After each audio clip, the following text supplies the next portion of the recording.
deve ser feito. Ninguém faz um projeto para um governo assim. Um projeto para um governo precisa de várias vertentes, vários componentes técnicos, evidentemente, precisa de uma sustentação técnica de todas as disciplinas, a engenharia, a sociologia, todas as disciplinas, a medicina, a gestão, a administração, mas também precisa um componente político que vai dar o tom da importância de cada um dos projetos que forem elencados, o tom político que vai dar, não só apenas pelos políticos profissionais, mas principalmente pela liderança da sua população, do povo. Na minha candidatura absolutamente acidental a governador, eu não esperava ser candidato a governador naquele episódio de 2010. De certa maneira, a males que vem por mim, porque eu me deliciei, digo assim, não foi sofrimento nenhum fazer aquela campanha, porque eu me deliciei em falar bem do Brizola e do Darcy Ribeiro. Era assim, um prazer falar na frente do Sérgio Cabral, era um prazer falar na frente das elites, da Globo, em vários momentos, chamado para falar para eles. E em todos os momentos eu repetia a mensagem que o Darcy trouxe, junto com o Brizola, em torno da educação, de um projeto de governo popular. Então, aquilo para mim foi o êxtase da minha, viu, Ricardo?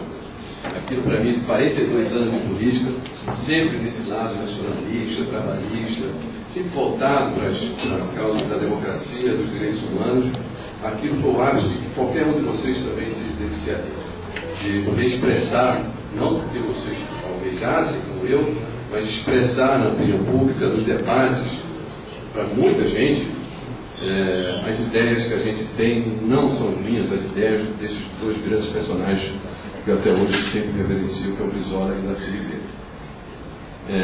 Então, o que eu vou fazer para vocês, que são nossos amigos do Messi, amigos da Terezinha, personagens importantes que estão aqui nessa reunião, o capitão da seleção, Carlos Alberto, olho para ele, eu vejo a seleção brasileira cantando caneco, nada dessas coisas estão acontecendo. Então, não dá para fazer uma referência ao nosso Carlos Alberto, né? Ao nosso Enio do Saara, que é importante, né? O Enio, Flávio Bruno, meu amigo, minha família, por tanto tempo, vários outros, todos são nossos companheiros dessa trajetória. Então, eu vou apresentar aqui algumas questões que vão suscitar mais dúvidas do que respostas, porque, como eu disse, não vou falhar nesse ponto de tentar dizer o que é que deve ser feito. Vai levantar algumas questões que nos incomodam e que devem ser respondidas ou não nesse projeto de 2012. A opção de eu ser candidato ou não pelo PR, que é o partido que eu estou, ao lado do Garotinho, ao lado da Rosinha, ao lado de tantos outros companheiros que estão aqui dentro, a opção de ser candidato a prefeito existe. Existe na mesa. O partido tem isso como opção. O que não tem como opção é se a gente está no caminho certo, adotando essa opção, o melhor projeto ou não, para não só fazer a campanha, como também vencer.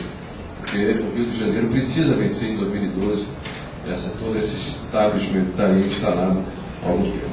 Então, a minha questão começa com isso, né? Se é possível de fazer isso. Ao final a gente responde, por exemplo, é possível, mas tem condições para fazer isso. Não é assim, vamos ganhar. Isso não é um comício aqui, é uma reunião de pessoas que pensam, governadores do Rio, que já viveram muito para aprender com os políticos.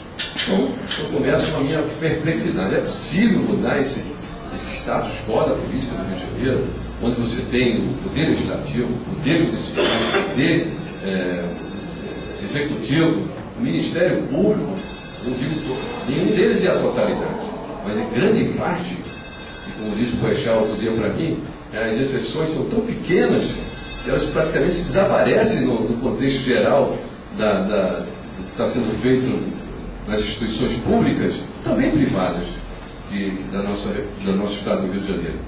O Poder Executivo é o que vocês veem aí, com o Sérgio Cabral, e o prefeito também, que é parte do mesmo grupo.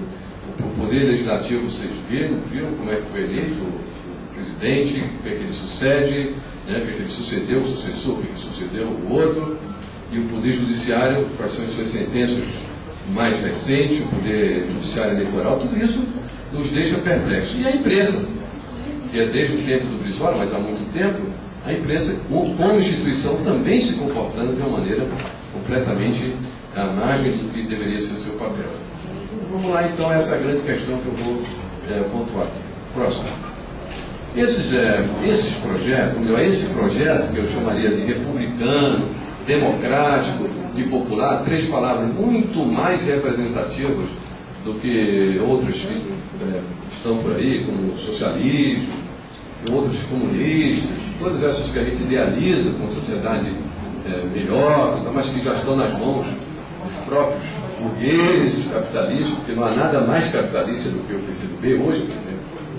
Desculpa, a instituição dos comunistas está praticamente deformada em relação ao que deveria ser o seu programa. Assim como também os democratas e assim por diante não são mais democráticos, passaram a não ser os autoritários. Esse projeto tem que ter nas suas premissas algumas questões muito importantes. Primeiro, a educação. E nesse ponto, todos nós nos filiamos à corrente do Darcílio Brizola, né? Desde a época que ele era governador do Rio Grande do Sul, prefeito, a educação. Não como aquela panaceia, mas a educação no sentido pleno da palavra, educação não apenas para aprender matemática, português, geografia, ciências, coisas essenciais que o brasileiro, infelizmente, não aprendeu, tanto é que os testes internacionais não refletem as nossas performances nessas disciplinas fundamentais, mas educação para a cidadania. Ou seja, não há como um povo se libertar sem que ele tenha a visão crítica da sociedade, a visão da informação. A informação está aí nas televisões, na internet, mas se ele não tiver uma visão crítica, se ele não aprender a fazer uma visão crítica dessas informações, ele vai ficar submetido ao mesmo sistema que o domina hoje. Então é educação para a cidadania. Nesse ponto, o modelo de educação integral, pleno, com aulas de manhã, horário integral com educação cultural, social, esportiva e a participação dos pais, da família, tudo isso compõe um quadro que é, inarredavelmente, a proposta mais urgente que nós podemos ter para um projeto da Prefeitura. Não há como tornar isso uma realidade. Como fazer isso? O Brizola nos ensinou. O Brizola nos ensinou fazendo o quê? Prioridade orçamentária. Então, se é prioridade, não é prioridade da retórica, é prioridade orçamentária, de recursos, de ambiente, de posições políticas. Ele fez isso com grande maestria. Que tome a educação, que promova o desenvolvimento integral. Vocês vão ver, eu vou mostrar uns quadrinhos aí, como nossa cidade não é só partida, como disse o Sueli Ventura, nossa cidade não é só partida, ela é mal distribuída espacialmente. Vocês vão ver isso com visões de um gráfico muito interessante. Que se restabeleça a moralidade na gestão pública. Puxa vida, isso aqui, todo mundo sabe que a corrupção existe dentro dos governos, mas o que está acontecendo no nosso sistema aqui no Rio de Janeiro é o que um cientista social, político muito importante, chamado Renato Lessa, já classificou de cleptocracia. Existem todas as cracias que vocês podem conhecer, democracia, politocracia, tudo. Mas existe uma chamada cleptocracia. É um sistema montado institucionalmente com os instrumentos governamentais para roubar. Traduzindo, para roubar, para fazer patrimônio privado. Vocês podem botar mais cedo ou mais tarde o que está acontecendo com o Cabral hoje na imprensa, porque, na minha opinião, o Globo já viu que vem mais adiante, ele já viu que as 2 placas tectônicas do tsunami já se chocaram, o epicentro já começou e vem por aí coisas mais violentas contra o Cabral, porque ele e o grupo dele, que se encastelou no Poder Executivo, já dominava o Legislativo, encastelou no Executivo e no Judiciário, eles fizeram uma rede para fazer patrimônio privado. E isso é, de uma forma, talvez, nem Chagas Freitas conseguiu fazer isso. Eu acho que isso não existiu na nossa história.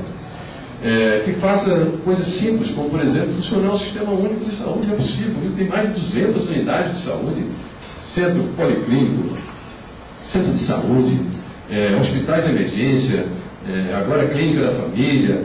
Tem 200 e poucas unidades de saúde para uma população de 6 milhões de habitantes e não tem saúde para o cidadão. Eu convivo com as pessoas